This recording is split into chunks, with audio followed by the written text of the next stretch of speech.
Greetings and welcome to Love Supplies Botanica. Yes, I am a day early for all y'all beautiful good people. I have two things to announce. One, I'm doing an interview with my son, so be ready for that.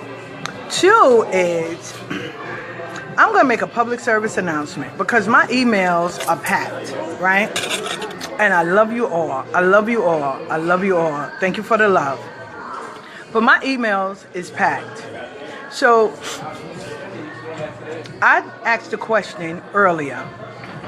Paying for a service, an initiation, any kind of thing that you have to get, a ritual, and you don't get said ritual. You don't get, you don't get the service rendered. You don't get a bath. You don't get nothing. And you say, hey, you know what? I changed my mind, or things are not working out. And for now, either both parents, either the godparents are going through something or the godchild or the person. And you're not helping them. You're not helping them. You didn't give them a service. You didn't give them a bath. Please, I want y'all to listen. Do you give said money back? Do you give back the money? Me personally, I will give it back. If I'm not helping you and I haven't done a service for you, here's your money back. Thank you. Because I can't help you right now. I have something I need to do, or I'm taking care of something that's personal in my life. I'm going to give you your money back. I have a problem with people. You didn't do anything for someone. You didn't help them. So this person wrote me and asked. They didn't do a service for me. They didn't. Now they're not answering their phones. They don't want to talk. And when they do, this was the answer. If you don't get this service, then you don't give back. We don't give back money ever. How dare you steal? Now, I love this religion. I love where it brings people. I love the help of the community. That's what we got into. That's why we got into it. To help the community. To help uplift everyone. No, Palo, Santeria, Ifa is not for everyone. You may not need to get initiated. You might just need some things to help you, or maybe a ritual, maybe something to get you back in alignment. I agree with that. But even that, if I didn't do anything for you, here's your money back. Now, if I brought the elements or whatever, I can't break about your prices. Whatever you charge, that's on you. I'm not here to say that. I'm here to say service was rendered. If I did a service for you, then yeah, you pay for that person's service. But if I didn't do anything for you and you go, you know what? You didn't do anything. We haven't spoke. I haven't heard from you in like 6 or 7 months, and you have my money, then give it back. Give it back. We are getting to this point, not us in particular, but a lot of people, spiritual, Christian, all of that. They get this money and they think they have made a come up, and now you're paying your mortgage and your rent, or you taking trips or whatever, and you taking these people money. Remember, we are here to help the community, right? A lot of people are broken. You don't know what this person did to get this money, and how dare you take it. But we have a lot of people now, they're taking God, Alofi, the Orisha, the Daquan out, and they're becoming this all-powerful person. Because I'm initiated, I'm more powerful than you. You might wear the title, but do you know what you have? See, and it is so sad when people write me, because I love this religion. It has changed me, and it's still changing me. I love this religion, and for people to just take it and take people's money, like I can do that. People are scared. People already are dealing with Trump being in office and things going on. People are scared. So how dare you? Because one brother told me, he said, I'm going to keep it real with you, Ifa. I did 16 years in prison. He said, and if I'm giving money for a service and you didn't render it, I already know what in there look like. He said, so you're going to have that money, but it's going to pay for a service of your own. We shouldn't have to think that way. We shouldn't have to be that way. If you're not doing nothing for someone, give the money back. Now, unless you took the money and you spent it, to work out a payment plan to give that person their money back. Now, you have a lot of people that have a story. Everyone has a story. Everyone has something they've been through. I understand that. But don't take. You didn't get into that for that. And I believe a lot of older people that's initiated and that's following a spiritual path, a few of them, they're getting so comfortable that they are using this. Now, Candelo, I love you, so I'm going to ask. Nasalam alaikum. If someone has paid for a scratching and they didn't get scratched, they didn't get scratched, they didn't get no service, and it's been over 8 months, if that person say, can I have my money back? Do they give that money back? Or do they go with the saying, once I put it on my pot, you can't get it back? Because that person didn't put it on the pot. That person didn't present it. I sent it PayPal. I sent it Western Union. So you have people for people like us that are really trying to break our backs, to deal with our muertos, deal with our egos, to deal with our spirits, to deal with all of that, to help these people in their lives and make us look bad, because you have people that are out here lying.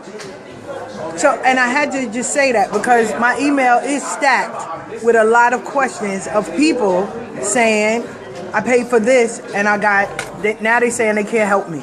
Because if I don't get initiated with them, if I don't get initiated with them, then I just lost that $1,200. How do I get it back? Well, let me tell you what I told one person. You want to know how you get it back? You go to Bakim and Sean. You get them $1,000. They'll get it back for you. Yeah. See, because that's sad that we have to do that. But it hurts to see how many people in my inbox that sit there and say, yo, they took it. They took it and they said they're not helping me. They took it and they not talking. They took it like you taking money. You don't know what these people went through to get this money. Whew, my story didn't end like that. I got my money back. So, and if it didn't, I would be in Orange having a different conversation through three-way on the radio. So, I'm just saying. But people don't give it back. And it's sad. It's really sad. So, like I said, I had my son here. He came from Atlanta. And a lot of people have a lot of orishas that they love. And most of them is the regular 7, Oshun, Yemaya, Alegua, Obatala, Shango, Kabosile, and Oya. But a lot of people don't know that there's other orishas, Oba, Orisha Oko, but a lot of them don't know that. So, my son is real. I love it. So, we're going to do an interview with him growing up in the house and just let him talk. There's no filter, right? There's no filter, anything. I love you too, Puddin'. So, we're going to turn the camera on him, right? Because he's my son. He's my real son, ladies and gentlemen. So, introducing, and he's going to talk to himself. So, talk to y'all. Really? Yes. So, hi. So, where are you from? Where do you live now? I live in Atlanta. Okay, you gotta speak up. Well, I will come over to you, sir. That's not a problem. The only way to get it back if you are out in mid-ceremony, because there is people to pay and things that were brought. Yeah, no, they didn't buy anything. They didn't do all of that. It wasn't even a mid. They didn't even get a ceremony. But anyway, so where do you live? I live in Atlanta. I live in North Coast. Okay. You live in Georgia and you're up here in New York just visiting? Yeah, Come to see family? Spending time with family. Okay. So, your mom is Ifa Abeyo, right? And she's always talking and she talks to everyone. How is that growing up? First of all, has she always been like that? I watched her go through some transitions, but for the most part, there's been some consistencies on her spiritual journey. Okay, but has she always spoke to strangers and tell people she love them? Yeah, but that's kind of just the nature of the family that we were raised in, right? Oh, okay. So, I mean, that came from Barbara and, that's just who we are. So, first of all, let's talk about your grandmother. Come on down. I scratch you for free. I love it. Okay, so your grandmothers, right? Were they active in the community? I mean, how was that growing up with different. I mean, we are looking for the definition of active in the modern sense, you know, where there's a lot of accolades and rewards and media coverage. So she wasn't doing that, but everybody knew that they could come to her house to get a plate to eat. The door was always open. She had vegetables and she grew her own garden and she shared that shit, you know what I mean? You know, even with the protest of her husband who was like, "You're spending all my goddamn money on these niggas too." So, yeah. I mean, were you born with a silver spoon in your mouth, or were you born with a brown spoon on that ass? I was born with I would say I was fortunate enough to say I was born with a silver spoon, but it wasn't the sterling silver of Tiffany's. It was more the nice cold silver of the dollar store. I love it. I love it. I love it. I love it. So, were there any judgments? Were there any? I mean, because you have some people that were raised where they had to speak when spoken to. They couldn't really express themselves. I do vaguely remember, as you know, when we were very young, when we were having adult conversations, we would, you know, stay in a child's place. But we've been so, we've always had the flexibility to look at that and kind of redefine what a child's place is, right? Like we weren't confined to the norms of what people say you should do with children, right? Like, you know, we were allowed to maybe stay out past the street lamps because you trusted us and you knew that we was gonna come back and tell you every goddamn thing anyway, right? Like, you know, because we had our fears that were established very young from you, you know what I mean? So yeah, we didn't think about we didn't think about having too many restrictions. It was more about, you know, we understood our role in our place too. So you hear people, like yesterday, my aunt, when you called them ma'am, and you know, your upbringing, where you say ma'am, yes ma'am, sir. I only say yes ma'am and no ma'am now. I didn't say that shit. Yeah, you was young. I was like, yeah. You know, it's whatever your name is. That's who you is. You know what I mean? But I say that now because it's such a lost art, right? It's a lost art to just show respect and respect the elders. You know what I mean? If young people had more respect for elders would feel more comfortable teaching the young people. Okay. So, you know, it's that type of thing. I'm always listening to old people. I love seniors. You know, I love the old folks. So, but that's just me. You know. So, you know, the dying question. How was it growing up with a mother of Ifa Abeyo? I mean, we fucking sniffed lemongrass before we walked out the house, right? Like, you know, we had to keep our minds clear before test. You know, we slept with eucalyptus and shit. You know,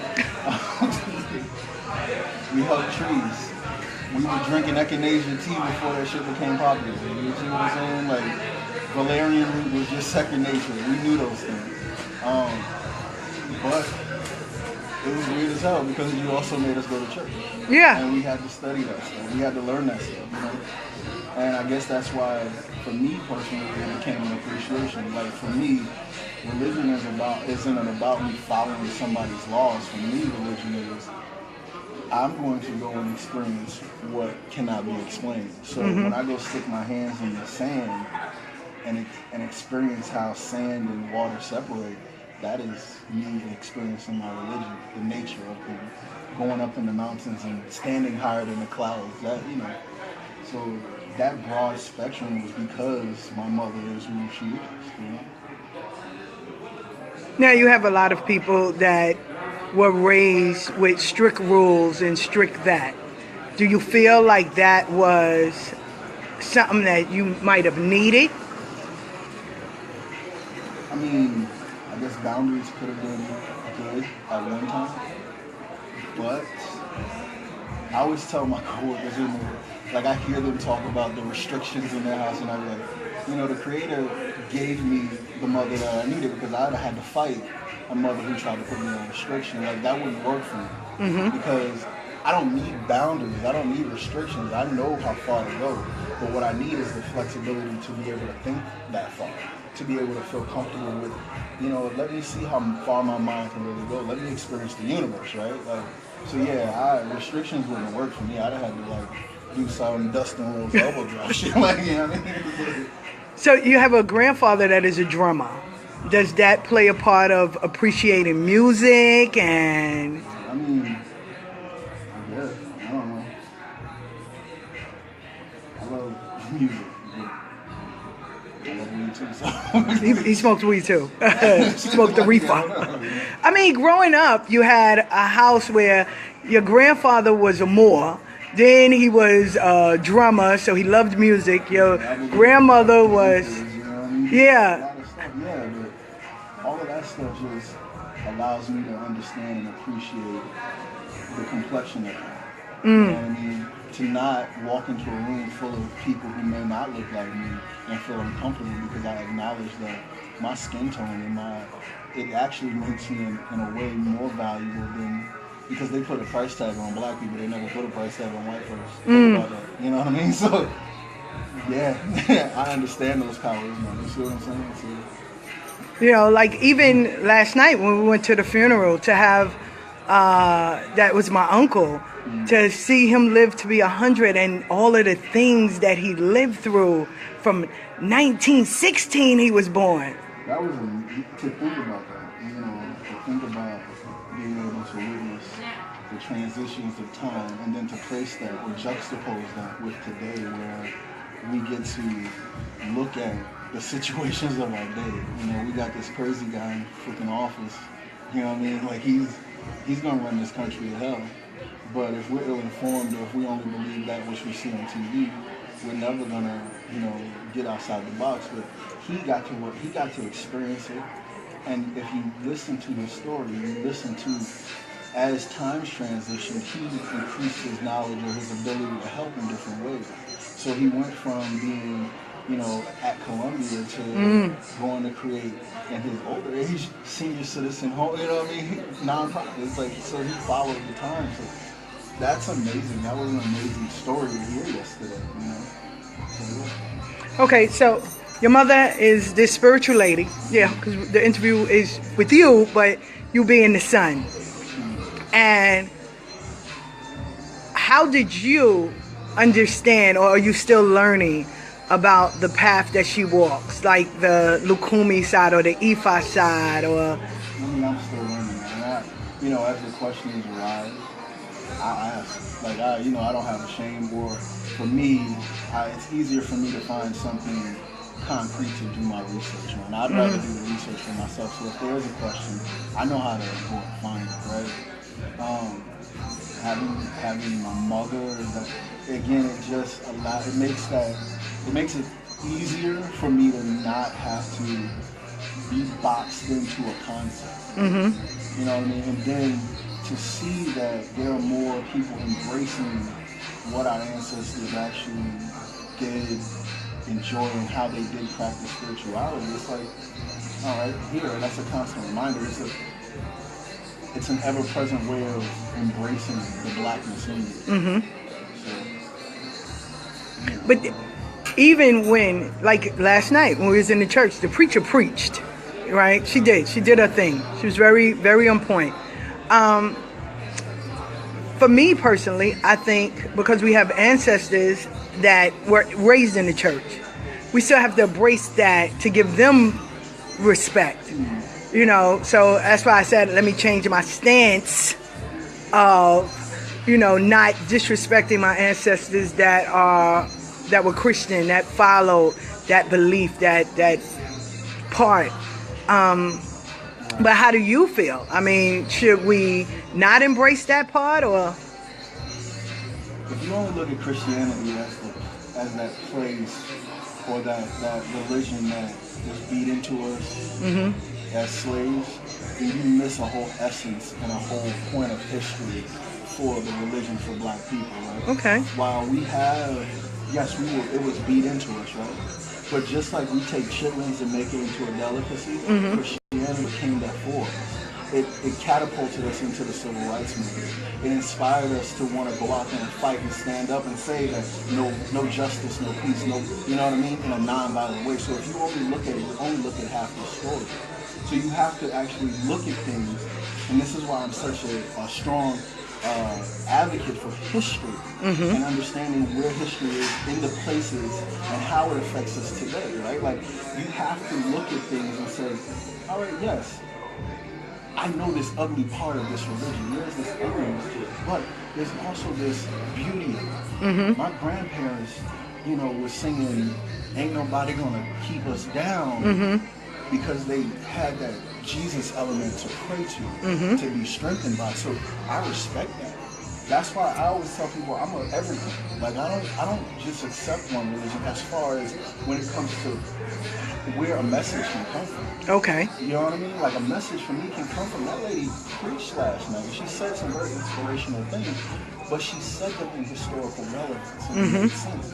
So if she's gonna come, you know what I mean? If that message came that way, that's fine. The Creator uses all different avenues to get a message to you. That's true. You know what I mean? I heard Al Sharpton, the only thing I will say, I heard Al Sharpton say one time, he was like, when people come to me and say, God told me to tell you, right? That is when you got, that's opinion. And I got a personal relationship with him. Because if God needs to talk to me, he'll come talk to me. She'll come talk to me, right? So you have those. So don't discredit religion, but have it in your personal essence. And then when you see other people, place them in their personal essence. And then when y'all come together, you can have a better understanding. Because I'm not trying to change you, you're not trying to change me, but let's have a common understanding of each other. You know, that's love. Okay. Live with that, right? Okay. So, half of our family is from New Orleans. What is your take on New Orleans? Not the political, just the way they do everything, from your music to the history to the beauty of it. So, the first time I went as an adult, I was at the streetcar stop, and the guy was like, man, New Orleans, food is religion, right? And I was like, what do you mean? Because, you know, you hear that, but then it's like, well, break that down New Orleans style, right? And so he's like, well, you know how you can go to grandma's house and get a good meal? Well, imagine going to every restaurant and you having an experience like grandma's house. I thought he was joking, right? Like, until I started going to some of those restaurants. I went to one restaurant and the guy, we sitting at the bar, and next thing I know, I'm having full conversations with people, and like these are my family members. And so it was over some duck, you know what I mean? Like, food is religion. And so again, it goes back to religion is love, right? Like, food is love. I love that about New Orleans. I love that you can walk down the street and yes, there may be a homeless guy, but the homeless guy knows all the business owners, and the business owners will look out for him. I love the realness of the people down there, because what do they do? You walk down the street, you see a homeless person.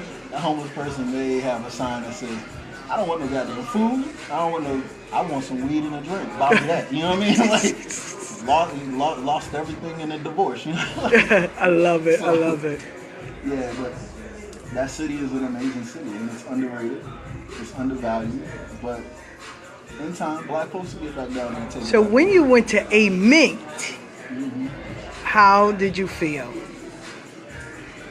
Because we have 2 cemeteries. I mean, we have a lot, a history. For me,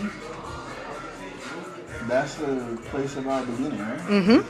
You know what I mean? So to understand that our folks was there walking around with the Choctaw Indians and shit, you know what I mean? You know, the dark-skinned Indians, not the light-skinned, you know, not that shit they show you on TV. So, like, to know that and to understand that that land that is now maybe paved with asphalt at one time was being inhabited by the same people that we come from. So there's that experience there. There's that value there. You know, I just think that in time, that city will just continue to progress, right? Like as any other city. Yeah. So how do you like the music though? And the I'm a jazz head, so I love jazz music. So I'm gonna tell you now, there ain't nothing better music down there. Ain't nothing better than New Orleans jazz, in my opinion.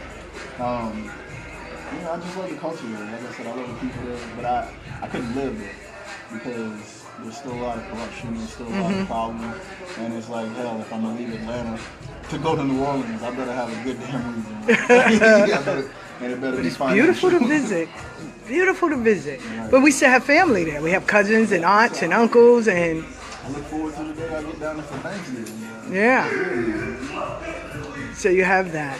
Now that you're grown and you see all the different things, like from your age or your age group, and you're seeing the young people now, do you have like any regrets, or what would be your, in other words, what would be your advice to a younger person coming through now?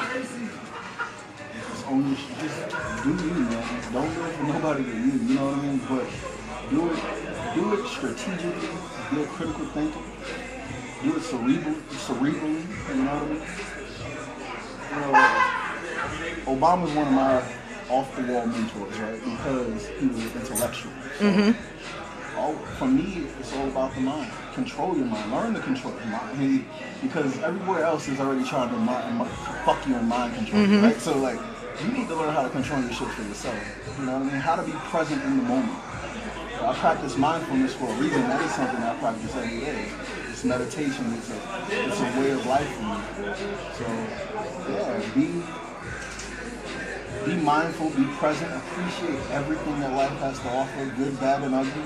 When the bills are due, or when you got enough money to pay everything. Like, appreciate both times, because through those you get to learn, and through those you get to grow and have better and greater experiences. So, before we wrap you up, because you're up here visiting and you're going home. Like, people are yeah. So, you're here. You've seen New York. I love Starbucks. But you've seen New York. Well, not all of it, but you're seeing the things. And how was it seeing your old area? Like, you know. It's depressing, right? Like, it's always good to see change. But I wish we were the ones benefiting from the change. Sweet. And we don't benefit from the change every time we miss the opportunity. We miss it because we're so quick to sell out for a simple dollar, and we don't wait for those opportunities that are future and forward thinking. It was inevitable for Queens and South Jamaica to get gentrified. That was it. They were doing it in Brooklyn. They did it in every other fucking borough. But here, we missed the damn, how do you miss the mark, right? But I can say that on this side of things because I live 800 miles away. And there we're progressive city. So where can I jump in? I jump in, right? You jump in when you can.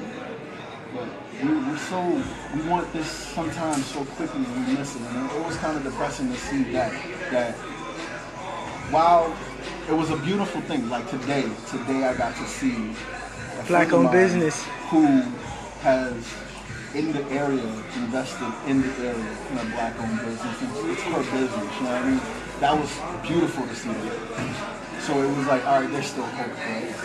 Hell, it almost inspires me to want to come back here and do some nonprofit shit. Like, but, you know, that's a whole nother conversation later. But yeah, I just hope that we take the opportunities that are given to us that we don't miss out on. Because Trump, this current president is going to make it real hard for us. So don't miss out. Look future thinking.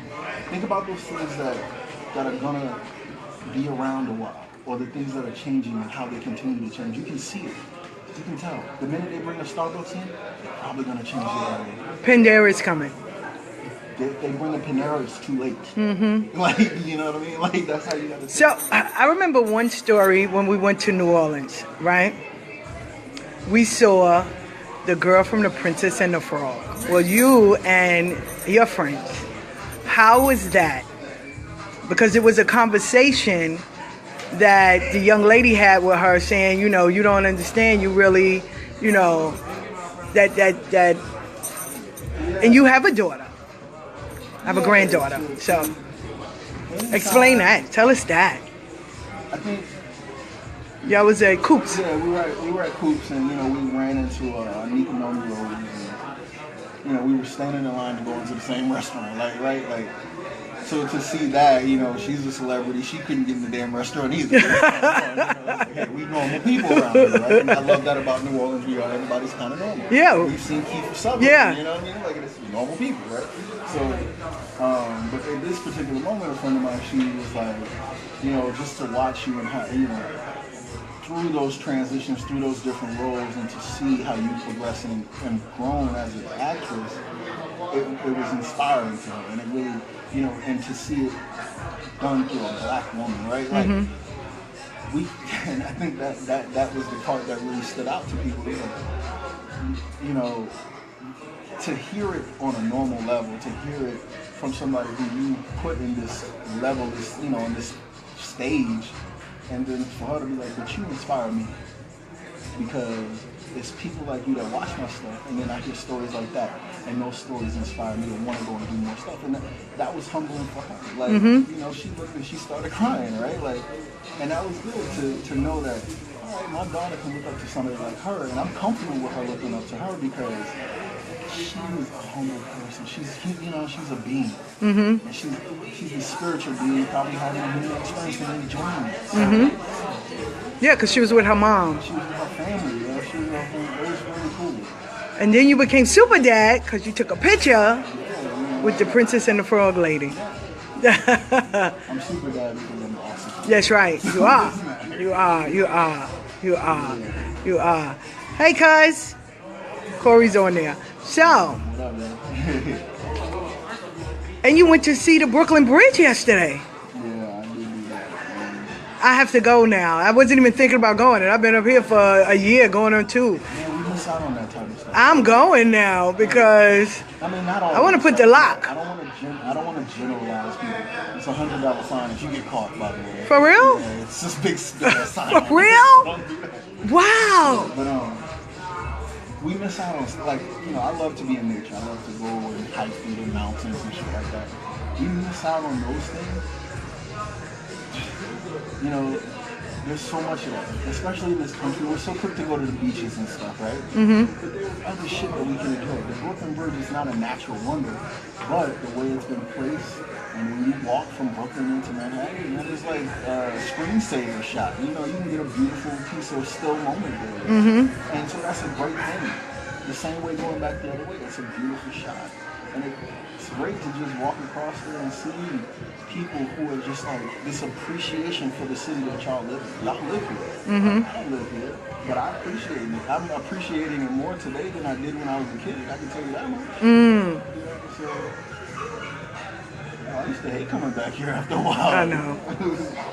I know. I know. So, let's just say that out of your experience that you've been up here, right, and seeing my store, because we love the lighthouse, he rearranged him and the other young lady, much respect, well, all three of them. So we gave the Love Supplies a facelift. So, and my granddaughter made a picture for me to hang up. So, Teray, let her know it's up there. So,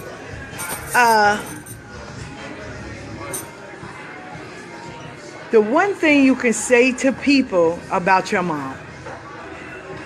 She's crazy. I know, like, That was your name. What was your name for me when you was in 6th grade or 5th grade? you like Queen Kakaka. So Isn't that something like that? That was too much. See, I was rapping even then. Figure out ways to get into the technology space. That's all I can say. I'm all about making residual income, right? Like I'm surrounding myself with people who have other streams, and I'm learning from them right now. Because, you know, with the college degree, I thought it was going to be magical, but that shit didn't happen like that. So, you know, you got to also put the work in. And so, you know, now I'm just learning. I'm watching other people. There's so much out there. Just don't miss no opportunities, people. Yo, we don't have to be relying on handouts and shit. Like, yo, those things are great, but there's other stuff out there. We don't have to do those things. We don't have to be confined to one type of income, you know what I mean? I heard this person say you should have 5 streams. Well, my goal is to at least have 3 more by the end of the year. That's right. You should. You know what I'm saying? Like, You should. make simple goals for yourself.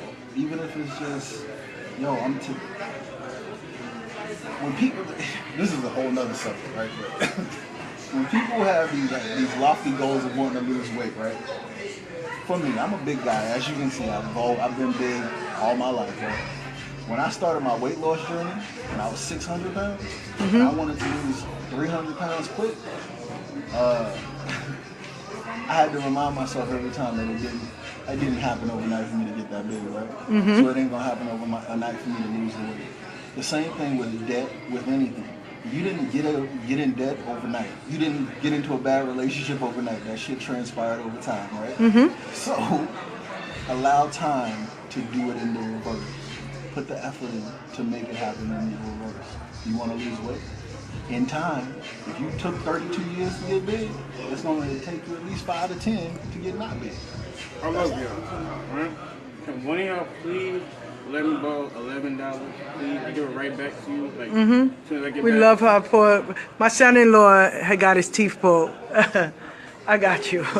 I got you. So, what did you say real quick to her? I wasn't going to answer you. I like you. But what can you say real quick to the people, my poor son and my son-in-law? My poor son and my son-in-law. Gotta love these people. Yeah, like, you know, that's all. Think about those things. So, as always, it has been a plum-pleasing pleasure. I love you all. I love you all. He's going to the seating. I love you all. Thank you so much. That's my son. Yeah, he'll be here for a few more days and then he's out. But I thank you all. And it's always been a plum-pleasing pleasure. And come through at Love Supplies Botanica, 8902 165th Street in the Coliseum Mall, and you will not be disappointed. And love having the conversations with Ifa Abeyo. Ah, shit.